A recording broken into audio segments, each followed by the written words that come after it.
Bienvenue sur Delight Your Life, le podcast transformatif et innovant pour t'inspirer à vivre une vie qui a du sens pour toi.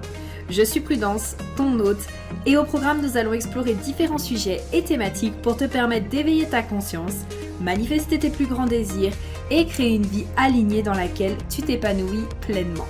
Je préfère te prévenir, ce podcast et mon énergie risquent d'être contagieux. Alors, j'espère que tu es prête et sans plus attendre, let's get started! Hey, avant de commencer ce podcast, j'ai une petite question pour toi. Est-ce que tu as envie d'apprendre à utiliser le Human Design en business et à réellement faire décoller, optimiser, exploser ton entreprise? Écoute, juste avant de commencer ce podcast, je voulais te dire qu'avec mon amie Marie, on est en train, d'officiellement créer la HD Business School, qui a pour but en fait de t'enseigner le Human Design en business. Donc tout ce qui va être définir ton client idéal, écrire des pages de vente captivantes, est-ce que c'est correct pour toi et tes clients de te nicher ou non, tout ce qui va toucher aussi autour du fait d'avoir un branding magnétique, de vendre tes offres et d'apprendre aussi à tes clients à vendre leurs offres avec fluidité selon tes prédispositions, tout ce qui est aussi lancement by design pour toi et pour tes clientes en fait, pour ton entreprise. Donc écoute, je te mets le lien sous le podcast. N'hésite pas à rejoindre la liste d'attente. La prochaine cohorte va se faire en mars. Tu vas vraiment avoir la possibilité d'avoir nos deux expertises parce que Marie est spécialiste du coup en marketing intuitif et créatif.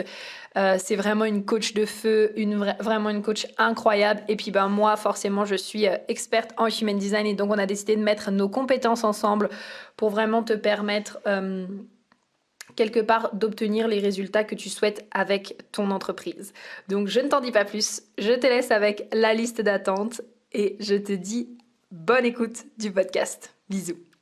Hello, j'espère que tu vas bien. Je suis très heureuse de te retrouver dans ce tout nouveau podcast où on va parler ensemble de 3 erreurs que je vois tellement, mais tellement autour du Human Design. Et je me suis dit qu'il était temps de faire un podcast dessus, de démystifier un peu, sachant que j'en avais également parlé justement dans ma masterclass offerte que j'avais fait il y a quelques temps, qui doit être encore disponible quelque part. Parce que je pense que, encore une fois, vraiment, quand on démarre le Human Design, il y a beaucoup de choses. On se rend compte qu'il y a énormément d'informations, on est un petit peu perdu, on se dit ok mais concrètement qu'est-ce que je vais en faire, qu'est-ce que je vais faire avec ça, et finalement on rentre dans une espèce de spirale qui fait que premièrement on n'arrive pas forcément à intégrer les informations. Et du coup on se retrouve avec une tonne d'informations et à être là en mode ok mais concrètement j'en fais quoi et comment est-ce que j'incarne mon design, et d'ailleurs qu'est-ce que ça veut dire incarner son design, etc. On se retrouve aussi un peu en mode ah ok alors ça veut dire que c'est comme ça que je dois faire, ok d'ailleurs d'accord je comprends mieux, et puis finalement on sait pas quoi faire et on est perdu, ou alors soit on est perdu, soit en fait il y a un peu aussi, j'ai remarqué cette notion de oh le HD a dit que je devais faire comme ça alors je vais faire comme ça. Et en fait moi je t'avoue que ça pour le coup moi c'est un petit peu les choses qui me j'allais dire casse la tête très sincèrement, et donc je me suis dit que j'allais faire un petit podcast un peu coup de gueule, 3 erreurs à ne pas faire avec le Human Design. Donc voilà, écoute-les bien et puis écoute, je te souhaite une excellente écoute. Donc l'erreur numéro 1 pour moi forcément c'est cette notion de croire que le HD est une vérité absolue. Oh là là, alors mais qu'est-ce que ça me... Oh là là, ça me rend dingue ça, cette notion de...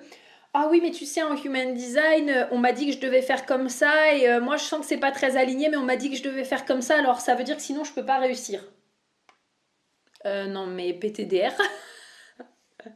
Tu sais ce qu'on appelle le free will, comment dire en anglais, la liberté d'action, la liberté d'agir, t'as la liberté de la volonté tu vois, genre de pouvoir faire libre arbitre. Voilà, c'est le mot.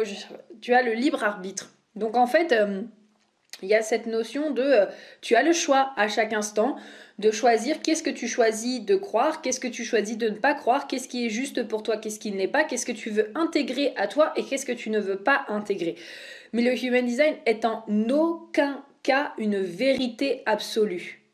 Et en fait, ça rejoint finalement l'erreur numéro 2, parce que moi je trouve pour le coup qu'elles vont ensemble, c'est cette notion de ne pas expérimenter. C'est-à-dire que, ok, je prends une information comme une vérité absolue, on me dit qu'en Human Design, je dois faire ça, donc du coup, je dois faire ça, mais par contre, je n'expérimente pas pour vérifier est-ce que oui ou non, c'est juste pour moi. Et là, du coup, ça pose problématique parce que tant qu'en fait, vous n'expérimentez pas, tant qu'en fait, tu n'expérimentes pas, tu peux pas savoir ce qui, oui ou non, est juste pour toi, ce qui fonctionne pour toi, ce qui ne fonctionne pas.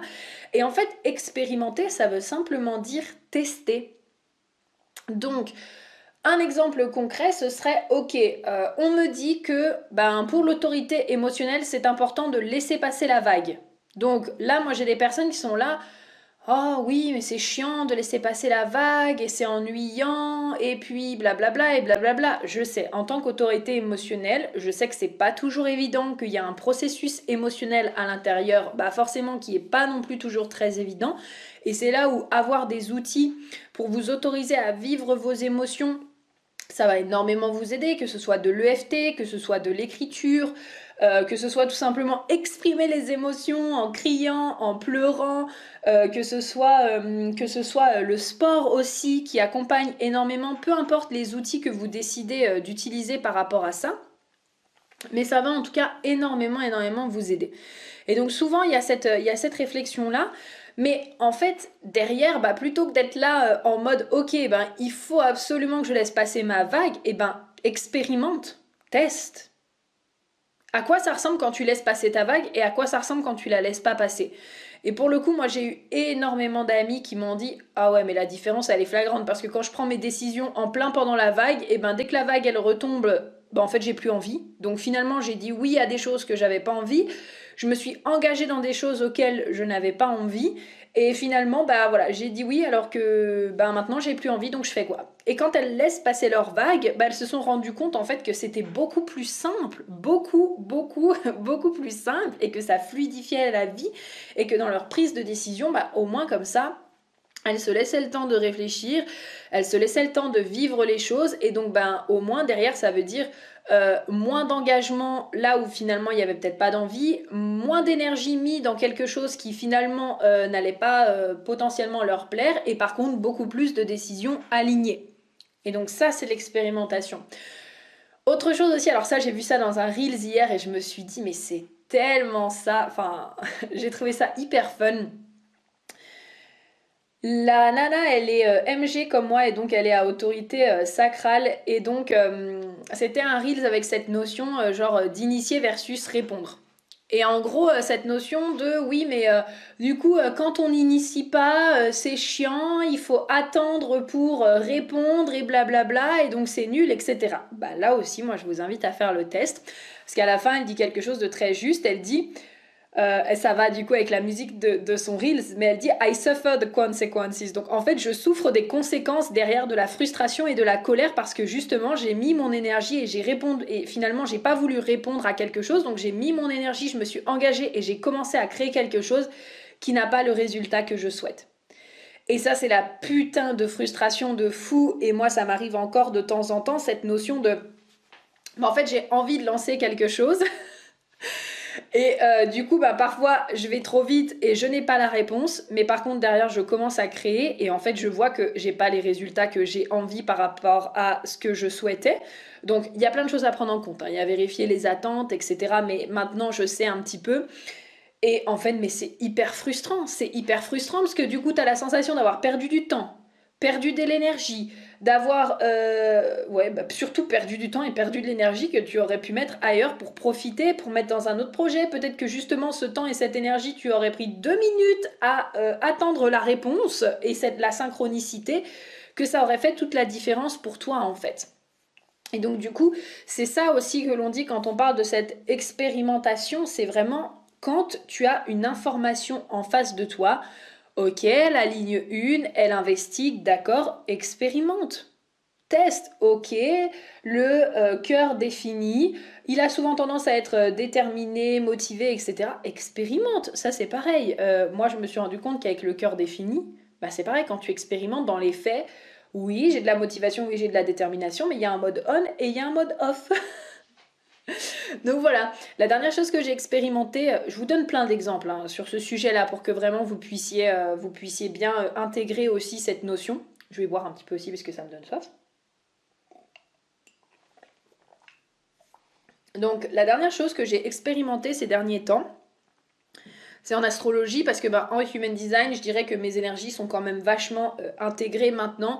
Oui, il y a encore des fois où, bon, le fait de répondre, voilà, des fois c'est toujours un peu challengeant. En plus, c'est pas une justification, mais quand je regarde, vous savez, le bodygraph, on peut voir la partie consciente et inconsciente. Et en partie consciente, je suis à autorité du cœur, je suis manifestor à autorité du cœur. Et en fait, souvent, quand je vais trop vite, j'ai tendance à prendre mes décisions justement avec le cœur en mode oh j'ai envie de faire ça et donc je passe à l'action et donc j'initie comme un manifestor. Sauf qu'en fait du coup, allô mon sacral, il a pas encore répondu. C'est ça aussi par exemple quand on a une définition double ou triple ou quadruple. Moi j'ai une définition double, donc ça veut dire que mon sacral n'est pas forcément relié à mes autres centres et donc du coup il y a cette notion de ok, peut-être que j'ai besoin d'un peu plus de temps pour vraiment activer mon sacral et donc ne pas passer à l'action tout de suite sur mes envies en fait. Bref, donc ça c'est un petit détail, mais je suis en train justement de cheminer là-dessus pour être davantage à mon écoute et davantage aussi à l'écoute de mon sacral pour vraiment justement répondre et avoir cet alignement.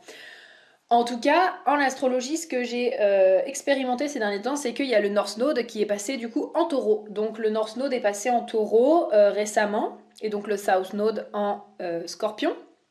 Et donc le North Node est en train de passer aux alentours de mon Mars et de mon Mercure. Et donc ce North Node-là nous invite vraiment à beaucoup plus de lenteur, beaucoup plus de connexion à notre corps et à nos cinq sens parce que le taureau c'est vraiment un signe qui est voilà, connecté à nos cinq sens, connecté à un peu plus à la lenteur, à voir sur le long terme aussi, à préparer en fait quelque part le futur, etc.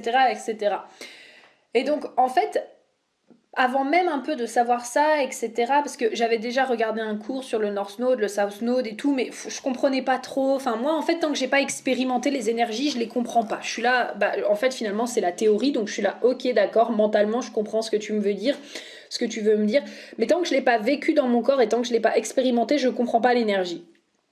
Et finalement, là, je me rends compte depuis quelque temps que je suis vraiment invitée à beaucoup plus de lenteur. Pour ceux qui me suivent un peu, notamment sur Insta, vous savez que récemment j'avais fait un petit début de burn-out. Donc pour le coup, la lenteur s'est imposée. Et même là, je sens que dans la manière dont je suis en train de délivrer mes projets, dont je suis en train de créer, je suis en train de revoir ma vision. Je suis en train de revoir beaucoup de choses en fait qui quelque part prennent peut-être un petit peu de temps et qui ont besoin de lenteur, mais qui sont en train de poser en fait des fondations solides pour qu'après je puisse aller là où j'ai envie d'aller. Et ça c'est vraiment quelque chose que j'ai ressenti. Je le sens bien en fait ces derniers temps que je suis un petit peu plus lente, que j'ai besoin davantage de me connecter à mon corps, au moment présent, à mes cinq sens, à être avec moi. À prendre mon temps aussi, et pas que dans le business, mais aussi dans mon quotidien. Et donc c'est vraiment quelque chose que j'ai vécu à l'intérieur de mon corps et que j'ai ressenti. Et donc c'est ça. Déjà les deux premières erreurs, c'est vraiment voilà, ne pas croire que le HD est une vérité absolue et donc venir expérimenter derrière. Ok ? L'erreur numéro 3, tu vas voir que ça va totalement avec ça, c'est de vouloir trop mentaliser les informations. Voilà. C'est-à-dire que cette notion de ah oui mais tu sais on m'a dit que je devais faire ça et ça et ça mais du coup oh là là là là non non non non non là c'est trop dans la tête, c'est pas possible. Le human design encore une fois c'est ça ne se vit pas dans la tête en fait, ça se vit dans le corps. Et récemment du coup justement j'avais une étudiante, ça m'avait fait rire parce qu'elle était exactement dans cette dynamique là. Elle est MG aussi, et puis elle me disait oui, alors moi, du coup, j'ai posé mon intention et j'ai reçu ma synchronicité, et donc X personne est venue pour co-créer avec moi. Mais du coup, maintenant que j'ai répondu, est-ce que c'est à moi de relancer? Est-ce que c'est à moi de pas faire? Et là, je lui ai dit, mais en fait, très sincèrement, si tu savais pas que tu étais MG et que tu devais répondre, qu'est-ce que tu ferais en fait, tout simplement. Là, pour moi, c'était vraiment trop dans la tête, trop à vouloir mentaliser. C'est limite, ok, ça contrôle toute notre vie en mode, ah oui, mais est-ce que là j'ai répondu? Est-ce que là j'ai l'invitation? Est-ce que là, par exemple, je sais pas, je me force à trouver la réponse à une question ou des choses comme ça. Enfin, on souffle un bon coup, on expire et on se connecte au corps. Et on voit ce que l'on ressent. D'ailleurs, ça pourrait être l'erreur 4, qui est ne pas être assez connecté au corps, du coup. Parce que dans votre corps, dans ton corps, comment est-ce que tu ressens les choses? Qu'est-ce que tu sens être juste pour toi? Et souvent, justement, on mentalise trop les informations parce que ça nous donne, premièrement, un sentiment, un semblant de sentiment de sécurité. C'est l'ego qui aime mentaliser, qui aime faire tourner les choses dans notre tête, qui aime avoir des explications par A plus B. Mais encore une fois, je vais te dire la vérité, tant que tu n'auras pas expérimenté et ressenti à l'intérieur de toi qu'est-ce que ça veut dire, ben ça restera toujours flou, en fait. C'est pareil vraiment avec les autorités. Je pense que les autorités, c'est l'un des meilleurs exemples. Mais dans Redesign, du coup, j'avais fait faire une fois une méditation à mes clientes pour se connecter justement à leur autorité. Et finalement, chacune avait réussi à voir, ok, à quoi ça ressemble quand elle est alignée, quand tu prends une décision alignée, quand tu prends une décision qui n'est pas alignée, etc. Et en fait, en les écoutant, mais je me suis rendu compte que c'était tout hyper personnel. C'est-à-dire que c'est vraiment personnel de se rendre compte à l'intérieur de soi de, ok, quand est-ce que je sens que c'est juste pour moi, que c'est un oui, quand est-ce que je sens que c'est pas juste pour moi, que c'est un non, etc., etc. en fait. Sauf que ça, c'est pareil, tu peux pas le savoir quand tu es en train de prendre la décision avec ta tête. Alors attends, si je fais par A plus B, qu'est-ce qui est mieux, qu'est-ce qui n'est pas mieux, qu'est-ce qui est bien, qu'est-ce qui n'est pas bien, ok. Quand on commence à faire rentrer le bien, le mal, déjà sachant qu'en plus de ça, il n'y a pas... Alors, il n'y a pas de bien, il n'y a pas de mal en fait. C'est les humains qui donnent cette notion de ça c'est bien, ça c'est mal, mais en soi, tout est neutre, hein, ça il faut le savoir. Et ça, c'est censé être la meilleure décision parce que blablabla. Bla bla bla, et ça, c'est censé être pas une bonne décision parce que blablabla. Bla bla bla. Là, déjà, on est déjà dans la tête en fait. Ça m'arrive souvent aussi avec mes clientes quand par exemple les autorités sacrales, je leur demande ok, est-ce que ça, t'as envie de le faire? Oui, non. Est-ce que ça, t'as envie de le faire? Oui, mais je dirais que c'est parce que... Là, je leur dis, t'es trop dans ta tête. Ton sacral, il va te dire oui ou non. Si déjà tu essayes d'expliquer pourquoi est-ce que tu dis oui ou pourquoi est-ce que tu dis non, c'est que déjà, t'es trop dans ta tête. Tout simplement. Donc là, c'est hyper important en fait finalement de venir démentaliser les informations et réapprendre à se connecter à son corps parce que notre corps, il sait. Et je sais que c'est challengeant parce que finalement, on nous apprend pas à être connecté à notre corps. On nous apprend pas ça, on nous apprend simplement à, encore une fois, à prendre les bonnes décisions, les meilleures décisions. On nous apprend à peser le pour et le contre parce que oulala, il faudrait pas trop se tromper dans notre vie, mais en soi en fait ça c'est encore une fois que la signification qu'on donne aux choses. On pourrait prendre deux chemins complètement différents, ça reste toujours l'intention avec laquelle on rentre dans ce chemin par exemple. Donc du coup voilà, on déconditionne cette notion de trop penser. Tu peux utiliser l'écriture, pour moi c'est vraiment pour moi, c'est mon outil de déconditionnement par excellence et surtout, ça me permet de vider mes pensées. Donc, quand tu sens que tu réfléchis trop à oh oui, mais est-ce que blablabla, hop, tu poses tout par écrit. Après, tu peux demander aussi à recevoir simplement les réponses, mais redescends en fait tout simplement dans ton corps. N'hésite pas à faire des activités qui vont t'aider aussi à te connecter à ton corps, qui te font du bien. Moi, je sais que ça a été le yin yoga. Pas le yoga en particulier, mais le yin yoga qui m'a vraiment aidé parce que c'est un yoga qui est très doux, qui t'invite vraiment à être très dans ton corps, qui est très lent. Il y en a beaucoup qui supportent pas parce que c'est 3 minutes dans les positions en général, mais moi c'est pile ce dont j'avais besoin. Mais en tout cas, voilà, il peut y avoir le yoga, il peut y avoir le sport, il peut y avoir simplement être dans le moment présent. En fait, quand on mange, pas avoir de musique, pas avoir de télé, pas avoir de quoi que ce soit d'autre, juste vraiment sentir ce que l'on est en train de manger. Ça peut être en faisant aussi une activité du quotidien et de voir qu'est-ce que je ressens dans mon corps. Est-ce que j'ai la sensation de me sentir bien, moins bien, qu'est-ce que je ressens aujourd'hui comme énergie et juste en fait finalement s'observer. Pour moi c'est vraiment La clé de tout, c'est l'observation, se connecter à ses ressentis, et donc ça peut demander du déconditionnement, mais en tout cas, ça fait énormément de bien après pour la suite et pour l'intégration des informations. Donc voilà par rapport à ces 3 erreurs à éviter vraiment vraiment vraiment avec le HD. Donc 1, croire que c'est une vérité absolue. 2, ne pas expérimenter. Et 3, trop mentaliser les informations. J'espère vraiment que ce podcast t'aura plu. Écoute, on se retrouve comme d'habitude sur Instagram @inspiring.delight et je te dis à très très vite. Bisous bisous.